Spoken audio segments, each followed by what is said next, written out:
શ્રીમદ ભગવદ્ ગીતાના મૂલ્યો અને સિદ્ધાંતો આ પાઠ્યપુસ્તક ગુજરાત રાજ્ય સરકાર દ્વારા ધોરણ 6, 7 અને 8માં હવે વિદ્યાર્થીઓના હાથમાં છે. મેં આ વાંચ્યું અને એટલું સરસ પુસ્તક તૈયાર કર્યું છે. પહેલાં તો લેખકો અને સંપાદકોનો ખૂબ ખૂબ આભાર અને એમને અભિનંદન. આ પુસ્તક નિયમિત રીતે શાળાઓમાં ભણાવવામાં આવે તો વિદ્યાર્થીઓમાં સત્યનિષ્ઠા, કર્મનિષ્ઠા, જ્ઞાનનિષ્ઠાનો જન્મ થાય અને રાષ્ટ્ર સુદૃઢ બને.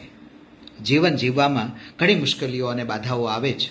ઘણીવાર વ્યવસાયમાં આવે, ઘણીવાર પરીક્ષાઓમાં આવે, ઘણીવાર સ્પર્ધાઓમાં આવે, ઘણીવાર પરિવારમાં આવે. આ બધાનો જવાબ એક જ જગ્યાએથી મળે અને એ છે શ્રીમદ ભગવદ્ ગીતા. શ્રીમદ ભગવદ્ ગીતાનું સમર્થન કરવા માટે પાઠ્યપુસ્તક તરીકે એનો સ્વીકાર સર્વત્ર થાય એના માટે આપણે એક પત્ર લખવાનો છે. જો આપ સમાજના નાગરિક શ્રેષ્ઠી હો તો આપ લખો. ટ્રસ્ટ સંચાલિત કોઈ પણ એનજીઓ ચલાવતા હોય તો આપ લખો. આપ એક બાળકના વાલી માતા પિતા છો તો આપ લખો. આપ શાળામાં ભણાવનાર શિક્ષક છો તો આપ લખો. અને આપ કંઈ નથી, માત્ર કર્મના સિદ્ધાંતને માનનારા છો. કર્મથી જ શ્રેષ્ઠ જીવન જીવી શકાય તો આપ પણ એક પત્ર લખી શકો છો. દરેક જિલ્લાના માનની કલેક્ટરશ્રીના નામે આપ ગીતા આધારિત આ પાઠ્યપુસ્તકનું સમર્થન કરતો એક પત્ર લખો. આ જીવન જીવવાની જડીબુટ્ટી છે.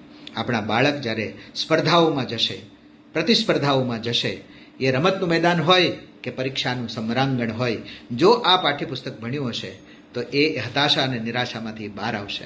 તો આનું સમર્થન કરતો એક પત્ર ગુજરાત રાજ્ય સરકારને આપણે પહોંચાડવો છે. આપ પણ એક પત્ર લખો અને સમર્થન મોકલો. હું ડૉક્ટર દીપક રાજગુરુ સુરતથી આપ સૌને વિનંતી કરું છું કે શ્રીમદ ભગવદ્ ગીતા આધારિત પાઠ્યપુસ્તક સતત અને નિરંતર રીતે ચાલતું રહેવું જોઈએ અને એનું પઠન અને પાઠન થતું રહેવું જોઈએ. ધન્યવાદ. નમસ્કાર.